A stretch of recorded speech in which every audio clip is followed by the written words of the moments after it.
Welcome back to another explainer.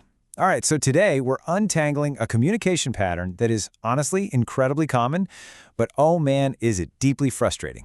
You know the one, it's that exact pattern that leaves you feeling totally unfairly judged and completely silenced, usually right when you were just trying to state a simple fact. It's officially called the tu quo fallacy, or more commonly, the appeal to hypocrisy. Let's just jump right into it. Seriously, have you ever found yourself asking this exact question? Like, you offer a genuinely good piece of advice, and instead of actually engaging with what you're saying, the other person just attacks you for not being perfect yourself. Don't be such a hypocrite, you do it too, right? We've all heard it. It's this massive, defensive deflection, and it just abruptly shuts down any meaningful communication. So why does this happen? Well, let's look at the core of this fallacy. Tu quoque is actually Latin for you also. It kicks in the very moment someone tries to completely discredit your argument by accusing you of hypocrisy. Basically, they're operating on this totally flawed assumption that if you don't perfectly follow your own advice, well then your advice itself must be totally wrong. They are literally using your personal flaws as a defensive shield to avoid the actual issue. But here is the absolute core truth we really need to keep in mind. The validity of a fact absolutely does not depend on the perfection of the person saying it.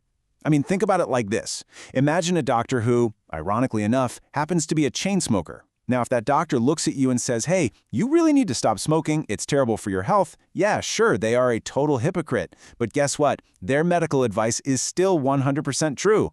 Personal flaws just don't magically invalidate cold, hard facts.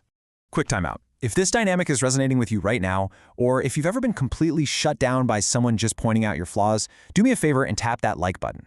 I'd also really love for you to share your own story in the comments down below. How has this specific fallacy shown up in your life? I'll be reading through them. And hey, if you haven't already, make sure you hit subscribe so you never miss our next explainer. Your support is huge. It really helps keep this space open for everyone looking for a little bit of clarity. Okay, let's make this real with a classic, everyday scenario, the parent-teenager dynamic. So a parent tells their teenager, hey, you really need to clean your messy room. And the teenager immediately fires back, but your home office is a total mess. Now, notice what just happened there.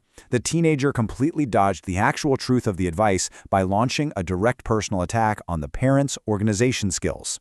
Here's another one, an incredibly common scenario that is entirely rooted in avoidance. A friend gives some solid advice saying, you should really start saving your money. And the response? Why on earth should I listen to you? You literally just bought a brand new car. Do you see it?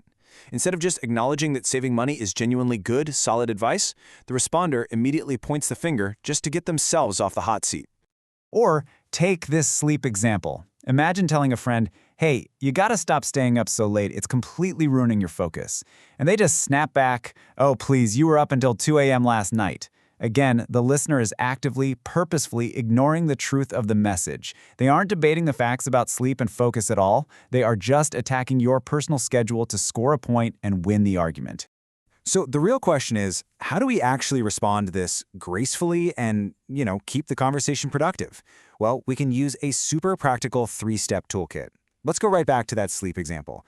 Step 1, own your imperfection and do it without any shame. Just simply say, yep, you're absolutely right, I was up late. Boom, defense disarmed. Step 2, separate the action from the truth. You follow up with, but my mistake doesn't change the fact that sleep is critical for your focus. And finally, step 3, bring it all back to the core issue. Say something like, let's focus on what's best for your health here, not my terrible schedule. I really want you to take a second and just let this sink in. Your flaws do not invalidate your truths. You are absolutely allowed to be a work in progress and still share valuable wisdom with the people around you. You don't need to be some perfectly flawless human being to point out a basic fact. Truth stands entirely on its own 2 feet, completely regardless of who happens to be speaking it. But what happens when this builds into something even more complex? Like, what happens when someone stops attacking your actions altogether and skips straight to basically psychoanalyzing who you are? They don't even bother asking if you're factually wrong or right. They just say, no, you're just this type of person. They assume you are wrong simply because of your identity or your background. It's a total bypass of logic. This right here is called the bulverism fallacy. Which leaves us with this final, pretty provocative question to chew on. How do you actually defend your ideas when someone looks right at you and says, well, of course you think that. You're just a, and then slaps a label on you? In our very next explainer, we're going to dive deep into the bulverism fallacy and exactly how to handle these intense identity-based attacks.